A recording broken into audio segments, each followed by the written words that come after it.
읽겠습니다. 시작. 밤달도 보름달이다. 반달도가 아니라 반달은 보름달이다. 사실 실질적인 의미는 그러한 뜻입니다. 다 같이 따라서 합시다. 겸손하라. 사단의 특징은 일을 함에 있어서 교만입니다. 사단 그 자체가 천사장이었지만 하나님처럼 되고자 하는 그 교만함이 그를 사단이 되게 했다는 것은 우리가 의미 깊게 바라봐야지 되고요. 그래서 그가 하는 모든 일들이 교만으로 시작되고 사람을 유혹할 때도 그렇게 교만으로 그 사람을 망치게 됩니다. 최초의 인간인 아담과 하와도 마찬가지죠. 선악과를 따먹는데 어떤 식으로 죄를 짓게 했냐면, 유혹을 했냐면 다른 게 아니라는 거죠. 야, 저것을 먹으면 맛있다, 그것이 아니었어요. 바로 사단의 특징이었어요. 너희가 이것을 먹는 날에는 너희 눈이 밝아 하나님과 같이 되리라. 다 같이 따라, 하나님과 같이 되리라. 사단이 자신도 그렇지만 다른 사람을 유혹할 때도 바로 하나님처럼 되리라는 그러한 교만한 마음으로 사단이 죄를 짓게 했다는 거죠. 바벨탑을 쌓을 때도 마찬가지입니다. 우리가 성읍을 하늘 끝까지 닿게 하여 우리의 이름을 지면에 내게 하자. 하늘 끝까지 닿게 하여. 사단은 선악과를 따먹게 할 때도 그랬고 바벨탑을 쌓을 때도 그랬고, 그의 유혹은 뭐였냐면 하나님처럼 되는 것이었어요. 하나님을 대적하고 하나님처럼 높아지고자 우리 인간을 유혹한다는 것입니다. 우리가 잘 아는 그 유명한 타이타닉 영화도 있죠. 사실은 그 빙산에 부닥치기 전에 미리 선장과 그 기관사들에게 경고 메시지가 왔어요. 지금 큰 빙산이 있으니까 조심해서 항해를 해라. 그런데 선장은 최단 거리를 도착했다는 그 기록을 세우기 위해서 그 경고를 무시합니다. 그리고 이 거대한 타이타닉이 무슨 무너지리랴. 그 교만함으로 질주하고 최고 속력으로 달리기 시작합니다. 결국은 경고했던 대로 그 빙산에 부닥쳐서 그 거대한, 그 당시에는 아무도 예상하지 못한 타이타닉이 무너지고 맙니다. 이처럼 우리의 삶 속에 있어서 교만은 우리의 인생을 침몰시킨다는 거예요. 사단은 오늘도 저와 여러분의 삶 속에서 교만한 마음을 불어넣어 줍니다. 하나님을 대적하고 하나님과 같이 되고, 그래서 우리의 마음속에 겸손함이 있을 때 하나님이 우리를 가까이 하신다고 그랬어요. 교만은 패망의 선봉이요 거만한 마음은 넘어짐의 앞잡이니라. 우리가 넘어지는 건 다른 것이 아니에요. 교만함은 넘어지게 돼 있는 거예요. 베드로전서 5장 5절에 이렇게 말합니다. 하나님은 교만한 자를 대적하시되 겸손한 자들에게는 은혜를 주시느니라. 하나님은 어떤 사람을 대적하느냐? 돈 없고 힘없고 병들고 그러지 않았어요. 내가 이 땅에 온 것은 병든 자를 치료하러 왔다고, 구원하러 왔다고 주님이 말씀하신, 하나님은 교만한 자를 대적하십니다. 그리고 겸손한 자에게 은혜를 주십니다. 그래서 우리의 신앙생활 속에 있어서 은혜 받을 때가 언제냐? 우리의 마음이 가장 겸손할 때 은혜가 임합니다. 하나님, 내 힘으로는 아무것도 할 수 없어요.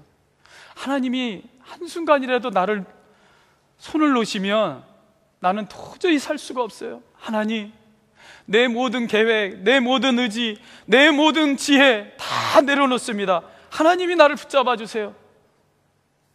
그런 마음이 있을 때 은혜가 그 사람에게 임합니다. 그리고 하나님께서 그 사람을 사용하십니다. 겸손한 자에게 하나님은 가까이 하시고 은혜를 주신다고 그랬어요.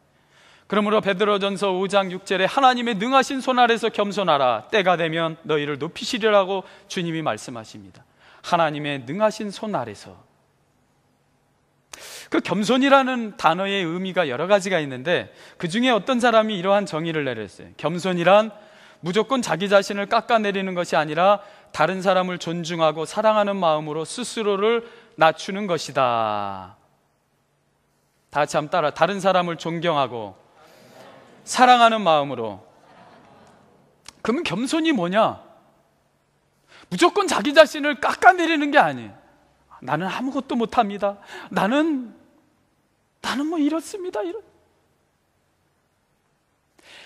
겸손이란 무조건 자기 자신을 깎아내리는 것이 아니라 내가 존경하는 사람, 내가 사랑하는 사람 때문에 스스로 내 자신을 낮춘다는 거예요. 나의 능하신 하나님의 능하신 손 아래서 겸손하는 거예요. 무조건 나는 못합니다, 뭐 부족합니다, 그것이 겸손이 아니라 하나님, 내가 사랑하는 그분, 내가 존경하는 그분의 손 아래서 나의 지식도, 나의 경험도, 나의 판단도, 나의 물질도, 나의 명예도 그분 앞에서 내려놓는 거예요. 이게 겸손이라는 거예요. 오늘 저와 여러분이 이 모세에 대한 말씀을 듣게 됩니다. 자기 민족을 구원하기 위해서 어느 날 그가 왕자의 신분으로 나갔지만 싸움을 말리다가 그 민족으로부터 배신을 당하고 그가 광야로 쫓겨나게 됩니다. 40년 동안 그는 이름 없이 양떼를 치는 그러한 한 볼품없는 사람으로 떨어지게 됩니다. 40년 뒤에 모든 사람들의 기억에서 다 잊혀질 때쯤 돼서 하나님께서 호렙산에서 양을 치는 모세에게 나타나십니다. 그것도 가시던 불 속에서 한 불을 통해서 하나님이 그에게 나타나십니다. 여러분, 하나님께서는 저와 여러분의 삶 속에서 때로는 내가 예기치 않는, 정말 볼품없고 기대치 않은 그곳에서 하나님이 저와 여러분을 부르시고 나타나십니다. 그 가운데 하나님께서 모세를 부르시고 말합니다. 모세야, 내 백성이 지금 고통 가운데 있는데 애굽에서 네가 내 백성을 구원해다오. 그때 모세가 반응이 이럽니다. 하나님, 나는 못해요. 나는 못해요. 하나님이 명하신 이후에도 나는 여전히 내 입은 뻣뻣하고 내 혀는 둔하여서 나는 그렇게 할 수가 없어요. 어떻게 보면 우리가 겸손하다고 생각할 수 있어요. 그런데 오늘 말씀해 보니까 여호와께서 모세를 향하여 노하여 이르시되, 화를 내셨다고 그랬어요. 겸손하게 못한다고 하는 모세에게 하나님이 화를 내셨어요. 여호와께서 그에게 이르시되, 누가 사람의 입을 지었느냐? 누가 말 못하는 자나 못 듣는 자나 눈 밝은 자나 맹인이 되게 하였느냐? 나 여호와가 아니냐? 그런데 왜 못한다고 하느냐? 내가 네 입과 함께 있어 할 말을 가르치리라. 모세가 이르되, 오 주여, 보낼 만한 자를 보내소서. 여호와께서 모세를 향하여 노하여 이르셨더라. 다시 따라서, 진정한 겸손은 하나님이 말씀이 오실 때 예스라고 대답하는 것입니다. 나 못합니다, 하나님. 난 이래서 못하고요. 나 아시잖아요. 나는 너무나도 부족해요. 말도 못하고 지식도 없고 사람들이 나를 알아주지도 않고 때로는 사람들이 나를 오해하고 비난하고 나 못해요, 하나님. 이게 겸손이 아니라는 거예요.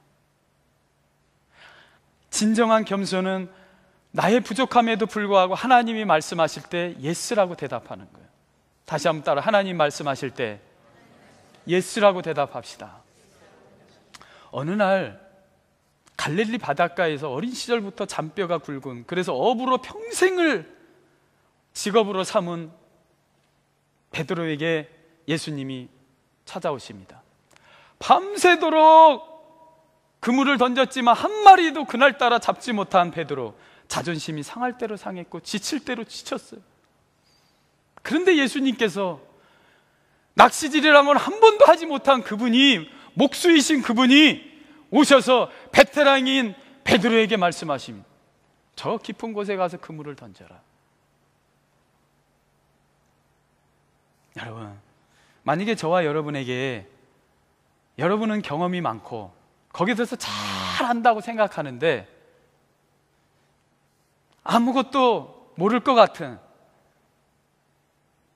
그런 사람이 내게 와서 무엇을 하라고 그럴 때, 아니 하나님이 무엇을 하라고 그럴 때 정말 여러분은, 저와 여러분은 정말 예스라고 대답할 수 있을까요? 결코 쉬운 게 아니에요. 베드로는 주님 앞에 이렇게 했어요. 주님, 내가 밤이 맞도록 그물을 내렸지만 한 마리도 고기를 잡지 못했지만 주님의 말씀에 의지해서 내가 그물을 내리나이다 하고 그물을 내렸어요. 그때 153마리의 그물이 찢어질 정도의 고기가 잡힙니다. 나는 할 수 없지만, 내 생각은 아니지만 주님의 말씀이 임할 때 우리는 내가 주의 말씀을 의지해서 내가 그물을 내리리다 고백하는 게 진정한 겸손이에요. 진정한 순종이고 진정한 하나님의 역사가 우리 가운데 일어난다는 거예요. 다 같이 한번 따라하세요. 겸손한 자에게 기적을 베푸십니다. 겸손한 자에게 은혜를 베푸십니다.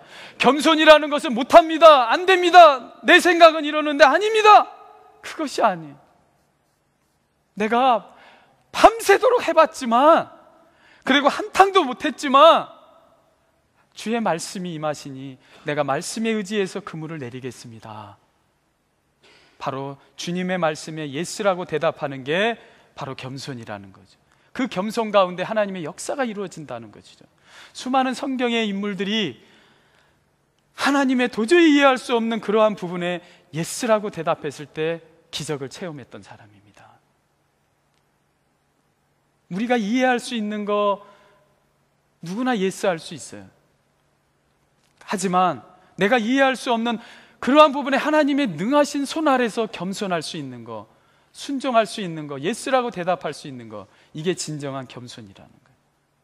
못합니다, 아닙니다, 난 할 수 없어요, 나는 이게 말도 못하고요, 부족하고요, 그게 겸손이 아니라는 거예요. 베드로는 자신의 자존심을 접고 주님 앞에 말씀에 의지해서 그물을 내립니다. 겸손과 자존심은 틀립니다. 어떻게 보면 자존심이 겸손을 막고 있습니다. 베드로가 만약에 자존심이 상해서 내가 누군데, 나는 어렸을 때부터 여기서 자랐고 평생을 어부질한 사람이에요, 그리고 어제도 밤새도록 해봤고,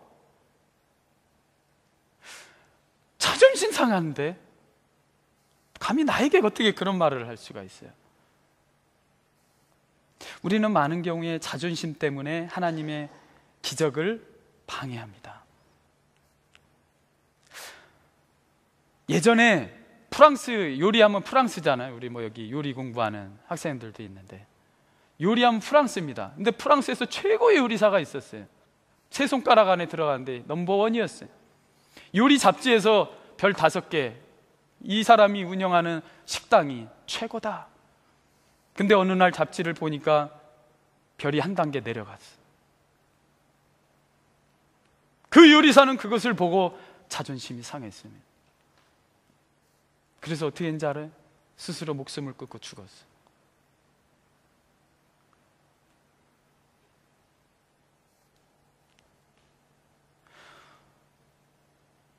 우리는 많은 삶의 풍랑이 올 때 참 견뎌내기 힘든 게 뭐냐면 자존심입니다.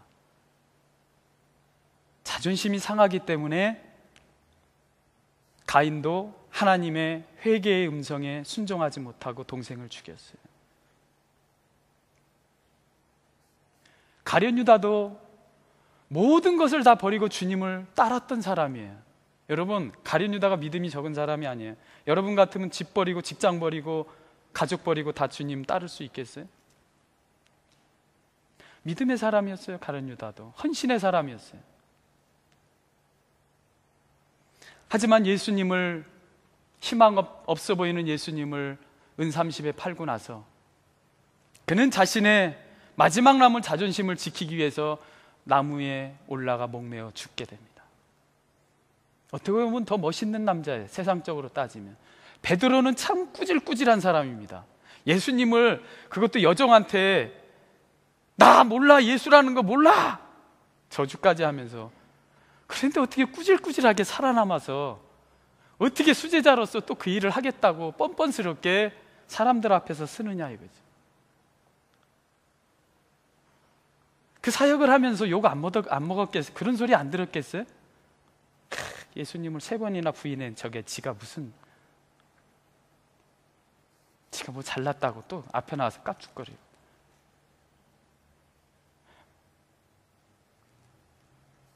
어떻게 인간적으로 보면 베드로는 참 멋없는 사람이었어요. 남자로서 생긴 거는 어부로서 멋있게 생겼을지 모르지만 그의 뒤의 모습은 별로 그렇지 못했어요. 오히려 가룟 유다가 참 멋진 남자였어요. 일본의 많은 칼잡이들이 자신이 자존심을 상할 때 할복을 하죠. 때로는 우리가 우리의 자존심 때문에 하나님의 능하신 손을 가로막을 때가 있어요. 겸손이라는 것은 내가 스스로 깎는 것이 아니라 하나님의 능하신 손 아래서 그분의 능력과 그분의 은혜와 그분의 사랑과 그분의 구원을 보고 겸손히 낮아지는 거예요. 그분을 바라보는 게 겸손이에요. 성경에는 수많은 인물들이 자존심을 극복하고 하나님 앞에 쓰임받은 사람들의 이야기로 가득 넘칩니다. 마태복음 1장에 보면 수많은 믿음의 조상들이, 예수님의 족보에 드는 조상들이 있는데 그 중에 많은 사람들이, 특별히 그 기록된 여인들의 이름을 보면 많이 그렇습니다. 기생 라합이 그랬고, 이스라엘 백성들이 가나안 땅인데 여리고성에 기생 라합이 그 사람들을 도와서 이스라엘이 여리고성에 들어갈 수 있었어요. 그런데 그가 기생이라는 것은 누구나 다 알았다는 거죠. 근데 그가 이스라엘 백성들의 한 족속으로 들어가서 그곳에서 결혼을 하고 믿음의 자손을 낳고 예수님의 그 자손들이 예수님의 조상들이 되었다는 거예요. 살아가면서 얼마나 손가락질을 받고 눈초리를 받았을까? 제 기생이었대. 근데 지금 믿는다고 잘난 척한대. 저는 기생 라합도 그렇지만 감동적인 여인이 있어요. 어느 날 수많은 유대인들이 분노에 끌어서 한 여인을 끌고 옵니다. 질질 끌고 옵니다. 머리끄덩이를 잡고 그리고 흙바닥에 내동게 칩니다. 그리고 예수님께 그럽니다. 예수여, 이 여자가 간음 중에 잡혀왔습니다. 죄 없는 자가 돌로 먼저 치라. 그러자 한 사람씩 다 빠져나가서 예수님밖에 없습니다. 나도 너를 정죄하지 아니하느니 다시는 죄를 짓지 말아라. 저는 이 여인의 위대함을 발견해요. 예수님은 가시고 이 여인의 인생은, 터프한 인생은 또 시작됩니다. 사람들의 눈초리, 비난, 조롱. 어떻게 그걸 헤쳐나가며 살 수 있었을까? 정말 위대한 여인이다. 위대한 여인이다. 남자들도 갖지 못한 용기가 있구나. 예수님에 의해서 마지못해 도망갔던 사람들이 과연 그 여인을 받아들였을까? 그렇지는 않아요. 사람들은 그렇지 않아요. 조롱했을 거예요. 수근수근 거렸을 거예요.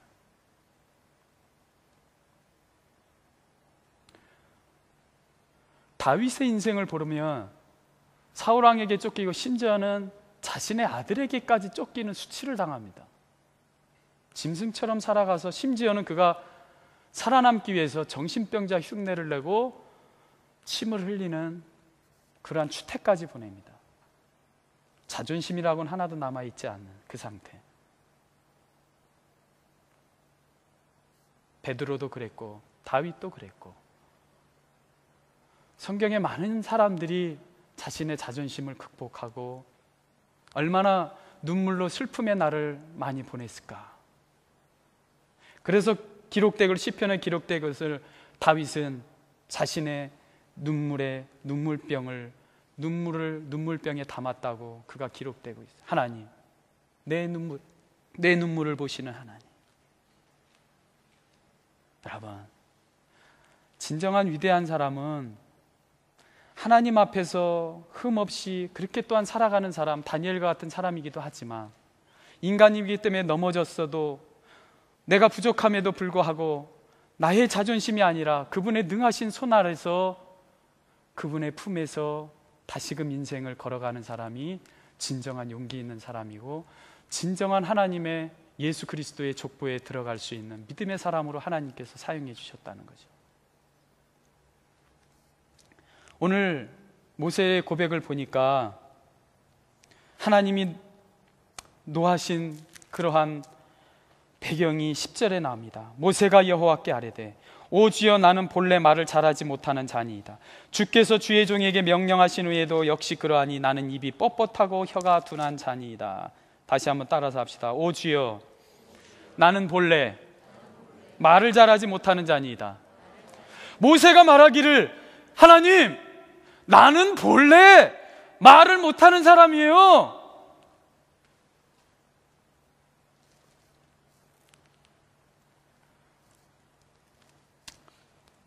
여러분, 모세는 본래 그런 사람이 아니에요. 모세는 어린 시절에 바로의 공주의 입양을 받아서 당시의 최고의 학문과 모든 것을 다 섭렵한 사람이에요. 이스라엘 백성 중에 최고를 따지라면 모세였어요. 다 노예처럼 살아갔던 그 인생 가운데 모세 한 사람만은 갓난아기 어린 시절부터 바로의 공주의 품 안에서 왕자로서 자라면서 당시의 이집트의 최고의 혜택을 받았던 사람이에요. 그런데 오늘 모세는 하나님께 말합니다. 나 못합니다. 나 이스라엘 백성의 리더가 될 수 없어요. 나는 본래 말을 잘하지 못하는 자라고 그는 고백합니다. 이건 진실이 아니에요.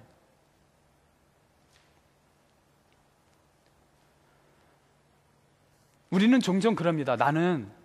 하나님, 나는 말을 못하고, 나는 본래, 나는 이렇고, 나는 본래 이렇고. 근데 모세는 본래 그런 사람이 아니었다니까요. 40년 전 어느 날 그가 안락하게 왕자로서 살아가는데 자기 민족이 고난당하는 것을 보고 그는 사역의 현장에 그는 찾아가서 자기 민족을 치는 이집트의 그 관리를 쳐 죽여서 모래에 숨깁니다. 그리고 그 다음날 그거에 나갔는데 자기 민족 두 사람이 싸우고 있어요. 잘못한 사람에게 네가 어찌하여 우리 자신의 민족을 같이 화합하지 못하고 싸우느냐. 그러자 그 악한 놈이 이렇게 말합니다. 우리가 언제 너를 우리의 지휘자나 우리의 법관으로 삼았느냐. 너 어제 그렇게 죽인 사람처럼 나를 죽이려고 그러느냐. 우리가 언제 너를 우리의 지도자나 법관으로 삼았느냐. 그 한마디로 인해서 그는 광야로 도망치게 됩니다. 그것뿐만 아니다. 40년 동안 곱씹고 곱씹니다. 너는 우리의 지휘관도 될 수 없고 우리를 다스릴 법관도 될 수 없는 놈이야. 그 말이 그의 귓전을 양을 치면서 40년 동안 눈을 뜨면 또 들려옵니다. 그 상처가 하나님이 부르신 뒤에도 나는 본래 말을 잘 못하는 사람이라고 그는 말을 하게 됩니다. 오늘날에 우리가 많은 경우에 많은 상처들로 인해서 하나님의 형상 원래의 본 모습이 아닌 상처난 모습으로 우리가 살아가고 있어요. 저와 여러분은 원래 그런 사람들이 아니에요. 본래 말을 못하던 사람들도 아니고 본래 우리가 지금 힘들어하는 그런 사람들도 아니에요. 사단이 우리를 그 상처를 이용해서 사람들의 말이나 사람들의 그 평가나 판단이나 그 상처난 눈으로 우리 자신을 바라보게 합니다. 그리고 본래 그것이 우리의 모습이라고 변명하고 우리 스스로를 자책합니다. 그것이 사단이 하는 일이고 그것이 우리 연약한 우리들이 벗어나야 될 중대한 부분입니다. 제가 아는 사모님은 저는 그 짐을 좋아하고 수영을 좋아해서 이렇게 짐도 가고 수영도 합니다. 그런데 제가 친한 그 목사님 사모님은 그러한 수영장에 가도 발을도 못, 이게 수영은 고사하고 물 손도 못 대는 거예요. 두려워서. 아니, 너무 이상해. 아이 사모님 괜찮아요. 이렇게 하면 되지 뭘. 근데 그 사모님이 어린 시절에 물 때문에 놀란 일이 있었어요. 그래서 이제 물만 쳐다보면 무서운 거야. 좀 큰 대야에 있는 물만 봐도 무서운 거야 그냥. 에? 사람이 한번 어디 놀래면요, 상처받으면 그것만 봐도, 그 근처에만 가도 무서운 거예요. 원래 나는 본래 수영을 못하는 무서운 사람이에요. 원래 그러지 않았어요. 그 상처 때문에 그런 거지 원래 그런 사람이 아니에요. 어떤 분은 우리가 뭐 아까 남성교회 엘리베이터가 아니죠, 리프트죠. 이렇게 오고 가는 밑에 층 한 층, 거기를 좀 그동안 누가 청소를 안, 우리가 이제 거기도 좀 청소를 해야 되겠다 생각하는데, 어떤 분은 그 리프트를 못해요. 아파트 리프트를. 왜? 어린 시절에 어디 탔는데 어디 불 나가고 꺼진 거. 오늘도 뭐 불 나갔지만 불 나가고 스톱돼갖고 너무 놀래갖고 다시는 그 리프트만 봐도 못 들어가는 거예요. 폐쇄 공포증. 나는 본래 리프트를 못하는 사람입니다. 본래 그러지는 않았어요. 상처가 그를 그렇게 만든 거예요. 여러분, 서커스단에 가면 그 거대한 정말 코끼리가 아기처럼 재주를 부립니다. 우리는 좋다고 하지만 왜 저 거대한 코끼리가 정글로 뛰어가지 못할까? 왜 갇혀서 거기서 맨날 재주만 부리고 일생을 그렇게 보낼까? 어린 시절에 어린 코끼리를 데리고 와서 그는 공포록 조련사가, 트레이너가 집게를 들고 그에게 두려움을 주죠. 그것만 쳐다보면 두려운 거예요. 그리고 말뚝을 박아놓고 끈을 맵니다. 저쪽을 벗어나려고 하면 이것이 나를 확 잡아당기는, 이쪽으로 가도 나를 잡아당기고, 이것이 세월이 거듭해서 계속 반복되니까 자신의 바운더리는 바로 그거라고 생각하고 일생을 거기서 살아가, 벗어나지 못하는. 그리고 생각합니다. 나는 본래 여기서 이렇게 살 수 없는 사람이에요. 나는 정글로 갈 수 없는 사람. 아니에요.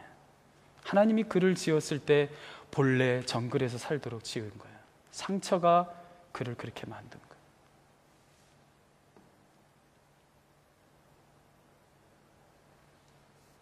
저희 아내도 저희 집사람하고 이렇게 부부싸움을 가끔 해요. 그러면 부부싸움이 제일 심각할 때가 아내가 보면 상처를 건드릴 때더라. 자존심을. 그 말이 뭐 저에겐 별 대수로운 게 아니에요. 막 싸우다 보면 이렇게, 아이고 이 바보야, 아이고, 뭐 어떤 사람은 이 닭대가리야 그렇다 그러대. 그러면은 화를. 근데 나중에 그러니까 우리 집사람이 오빠들 팀에서 오빠들이 어렸을 때 자기한테 맨날 못한다고 이렇게 했었대. 그러니까 그게 상처가 되고 자기는 못하는 사람. 저는 어렸을 때 참 많은 힘겨움을 많이 경험했어요. 행복이란 없었으니까. 모든 집안의 문제와 어려움, 뭐 물질적인 거는 그거는 기본이고, 저는 물질의 어려움은 그건 가장 기본이에요. 하지만 그 가운데 저게 은혜가 있었어요. 이상하게 저희 어머니나 우리 친척들은 포악해서 우리 어머니를 힘들게 했는데, 이상하게 저만 보면, 원준아 너 굉장히 초등학교 때인데도 되게 저를 조심스럽게 돼. 너는 훌륭한 사람이야. 훌륭한 사람. 우리 어머니도 끊임없이 저에게 하는 거예요. 너는 훌륭한 사람. 너를 임신했을 때는, 이게 당시에 서울의 달동네들은 이 빨래를 밖에다 줄 걸죠. 빨래 남이 널어놓은 거는 이 집에서, 자기 집에서 이렇게 걸어가는데도 글로 밑으로 지나가질 않아. 돌아서 가. 우리 아들을 남의 빨래 밑에 들어가지 않아. 한 예를 들면 그랬어요. 어느 날은 중학교 때, 제가 제 자랑 같아. 하나 친구가 저한테 그래. 중2 때일 거예요. 나하고 학교 끝나고 이제 둘이 길을 걸어가는데 갑자기 뜬금없이, 걔가 전교 1등 하는 애인데 저는 중간 성적밖에 못했어요. 근데 집에 갔다 와서 이제 걸어가는데 뜬금없이, 원준아 왜? 그러니까 내가 가만히 보니까 너는 커서 대통령 같은 사람 될 것 같아. 걔 제대로 눈은 있는 거죠. 역시 그래서 똑똑해요. 전교 1등 한 애들. 미련한 사람들이 사람을 못 봐. 엉뚱하게 대답하고 얘기하고. 제 삶은 참 어려웠어요. 힘들었어요. 근데 집사람이 저한테 그래요. 당신은 왕자병이 있대, 왕자병. 근데 제가 보기에도 왕자병이 있어. 왜 내가 왕자병이 있을까? 나는 삶이 어렵고 그래도 물론 남이 나에게 좌절된 말을 하면 좌절도 됩니다. 하지만 제 근본 속에는 나는 잘났어. 나는 할 수 있어. 나는 이겨낼 수 있어. 나는 저 사람이 잘못된 거지. 저 사람이 나를 못 본 거지. 이상하게 그 왕자병이 막 생겨요. 지금 나이가 이런데도 나는 항상 잘났다고 생각해. 잘생겼다고. 이게 왕자 심한 병이야, 심한 병. 왜 그런가 내 자신을 진단해 봤더니 어렸을 때부터 주변의 사람들이 저를 잘났다고, 훌륭한 사람이라고 늘 말하고 자랐어요. 우리 어머니, 친척들, 만나는 사람, 어렸을 때부터. 그러니까 그냥 잘난 줄 알아. 이것 때문에 참 자존심 상하면 되게 자존심이 상해서 그걸 극복하기 힘든 단점도 있어요. 항상 나긴 잘났다고 생각하니까 아닐 때 굉장히 자존심도 상하고. 여러분, 우리가 상처를 받는 거, 그것 때문에 우리는 이렇게 생각할 수 있어요. 나는 본래 그런 사람이야. 나는 말도 못하고, 나는 수영도 못하고, 나는 리프트도 못하고, 하나님, 나는 본래 그런 사람이니까 나한테 당신이 말씀하신 이후에도 나도 여전히 그럽니다. 그렇게 말할 수 있다는 거죠. 그러나 우리는 그런 사람들이 아니에요. 하나님이 우리를 얼마나 본래의 아름다운 모습으로 지었는지 몰라요. 그러나 사단이 사람들의 말이나 환경이나 우리의 연약함이나 질병으로 우리를 원래 그런 사람이라고 우리를 좌절을 줍니다. 그건 하나님 음성이 아니에요. 그건 겸손도 아니에요. 그건 저주예요.